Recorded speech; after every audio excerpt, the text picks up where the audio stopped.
Әйтсәніміз эфирда яңалыклар шығарылышы студияда Лилия Гатина олғатыба қойбір темалар турында. Яңа уңайлы хәмнәниләр өчен ышылда тагын бер балалар бакчасы ачылды.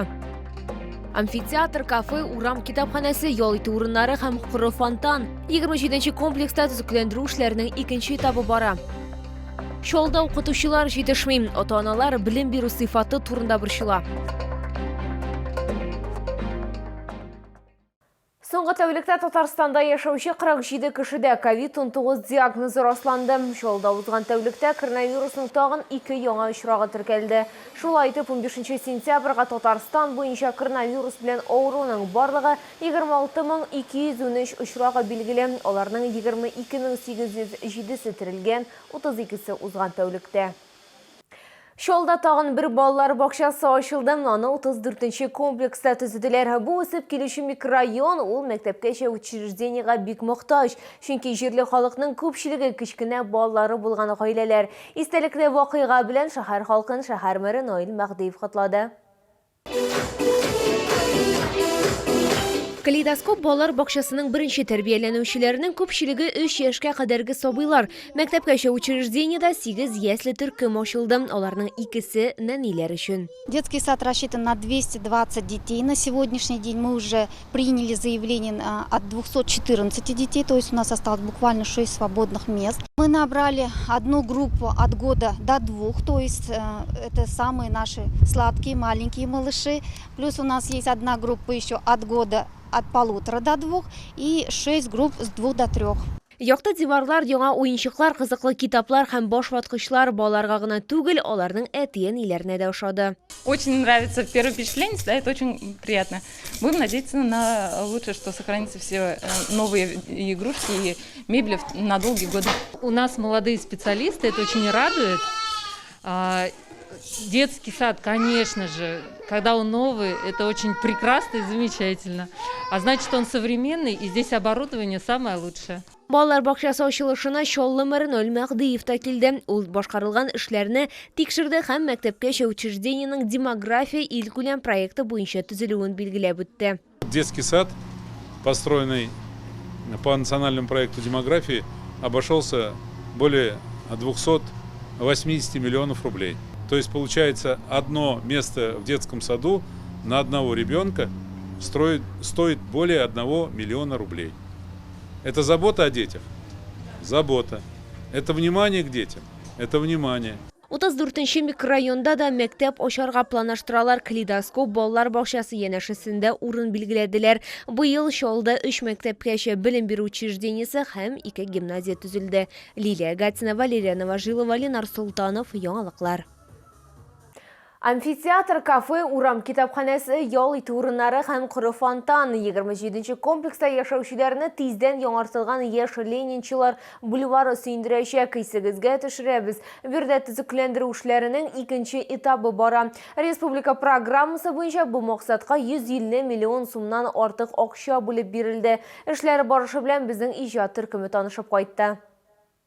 Шәһәрдәшебез Наталья Агиева яшь ленинчылар бульварыннан ерак түгел, 27-дә 16 йортында яши. Биредән кызым белән еш үтәбез ди ул. Моңарчы булган бульвар белән бүгенгесе җир белән күк арасы дип сөенә шәһәрдәшебез. У меня дочка любит здесь ходить. Все ждет, когда здесь вот все благоустроят, клумбы появятся, красота будет. Ну, уже сейчас, в принципе, довольно-таки красиво. Төзүчеләр сүзләренчә, бульвардагы эшләр 90%-ка башкарылган. Фонтан инде әзер. Бүтән инженерлык системалары җир астына яшерелгән. Аны җәяүлеләр юлына брусчатка салгач кына кабызачаклар. Моннан тыш машина кую урыннары да киңәйтелеп ясалачак. Сокланып барам, җәйкене күренә инде ул. Килләр чәчәк аткач. Ну, мотор була инде. Фонтаннар булса, только бузмасыннар гына, яшьләр бит бузарга гына. Ну, раньше было, конечно, здесь очень неприятно ходить. Старые грязные эти развалины, на них спали бомжи, бичи и так далее, всякие бутылки, склянки. Надеюсь, сейчас такого не будет. И хотелось бы, чтобы и в тех дальнейших комплексах, в 53-м то же самое сделали. Удобно, что дороги сделали, конечно. Фонтан бы было неплохо поставить, чтобы детки тоже наслаждались, свежо было бы. Бульварга металл конструкцияләрне дә китереп куйганнар. Тиздән биредә урам китапханәсе, амфитеатр, оригиналь ял итү урыннары барлыкка киләчәк. Эшләрне сентябрь азагына кадәр тәмамларга вәгъдә итәләр. Лилия Хабибжанова, Ленар Султанов, яңалыклар. Урын алып тұра һәм балаларға қорқыныш янауы ихтималы Шолы ТВ редакциясының бірінші комплекста яшаучылар мөрәҗәгать итте. Олар ишек алларындагы ташландык машинаны алуларын сорый, автомобильне әкренләп сүтә башлаганнар. Вакыты кыз запас частьләрен балалар урамга ташлый. Теманы хәбәрчебез дәвам итә. Шәһәрдәшләр әлеге машинаның 11-нче комплекста кайчаннан бирле торуын түгел генә әйтә дә алмый. Берничә атналык аны әкренләп сүтә башлаганнар. Кыйммәтле детальләрен салдырып алганнар, тәрәзәләрен ватканнар, түбәсен һәм компотын изгәннәр. Хәтта кемдер эшендә яндырып маташкан. Хәзер ташландык машинада балалар уйный икән. Шәһәрдәшләр көтмәгәндә берәр нинди фаҗига килеп чыкмасын дип борчыла. Ну, ненормально, по-моему. Детишки уже ее разломали как могли. Да. А почему? Как думаете, что с ними надо делать? Металлом надо сдать. Ну, надо убирать машину. А почему? Может, она какая-то опасность представляет? Ну, это уж не знаю, пусть проверяют, там, с собакой, металлоискателем или чем-нибудь там, не знаю. Шәһәрдәшләрнең күбесе идарә итү компаниясенә мөрәҗәгать итә. Тик аларның машинаны эвакуацияләргә вәкаләте юк. Шулай да компания белгечләре проблемага битараф түгел. Зарланучылар булса, тиешле оешмага шалтыратып ярдәм итәргә әзер. Жителям в такой ситуации мы рекомендуем сначала в отдел взаимодействия организации территории обратиться, либо к местному участковому. Специалисты проверяют, бесхозный ли транспорт или есть собственник, а затем отдел ЖКХ присоединяется к работе. Әлеге машинаның хуҗасы ачыкланмаса, аны махсус таянкага озатачаклар. Ә инде хуҗа табылса, ул автомобилен үзе алырга яисә тәртипкә китерергә тиеш. Моннан тыш әлеге проблема белән шәһәр администрациясенә дә мөрәҗәгать итеп була. Лилия Хабибжанова, Русланбек Мөхәммәтов, Кирилл Хабзей, Айдар Мусин. Яңалыклар. Шолда укытучылар җитешмәй безнең редакция телефонына даими рәвештә тияниләр шалтырата. Алар бу проблема белем бирү сыйфатында чагылыр дип борчыла. Мәктәпләрдә балаларны тәҗрибәле педагоглар урынына студентлар укыта. Проблема турында тулырак киләсе материалда.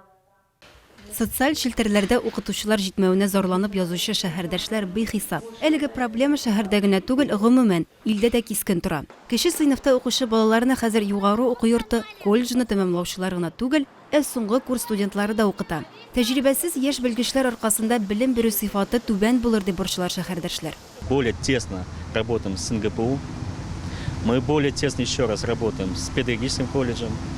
Работаем также с Елабужским. То есть у нас ведутся, то есть направление в этом плане у нас сейчас, дай бог, вроде бы нормально пошло. Но в любом случае, конечно, проблема кадров, она есть, но она решается. Решается на высшем уровне. Помощь нам идут. Мы делаем все у нас в силах. Педсостав сейчас у нас укомплектован, за неимением только одного предметного обучения. Шалыда быел 800 укытучы җитешми. Казанда исә бу сан 2 тапкырга күбрәк. Мондый хәл Россиянең башка төбәкләрендә дә күзәтелә. Әлеге проблемага шәһәребездә ныклап тотынганнар. Мисал өчен, булачак укытучыларны хәзер мәктәптә үк әзерли башлаячаклар. Алар өчен махсус дәресләр үткәрелә. Лилия Хабибжанова, Русланбек Мөхәммәтов, Айдар Мусин. Яңалыклар.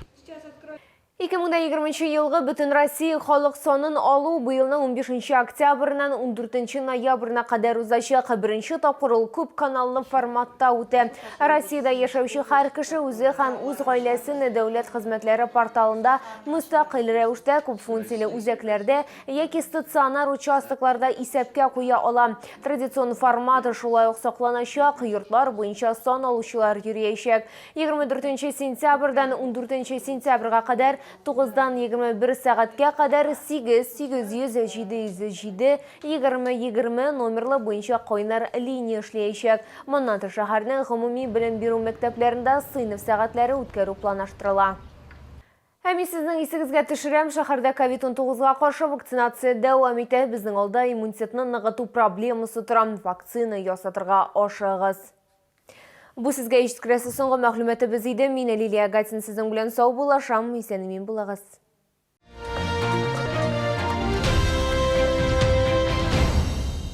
Санаторий «Жемчужина» набережной Челны приглашает вас и ваших близких на отдых и лечение. Разработана программа восстановления перенесших вирусную пневмонию. Скидки постоянным клиентам и при раннем бронировании. Звоните 8 800 444 34 15. На производство требуется сборщик изделий, наладчик КПА, станочник, машинист экструдера, уборщик. Стабильная заработная плата. Полный соцпакет. Телефон отдела кадров 46 53 11.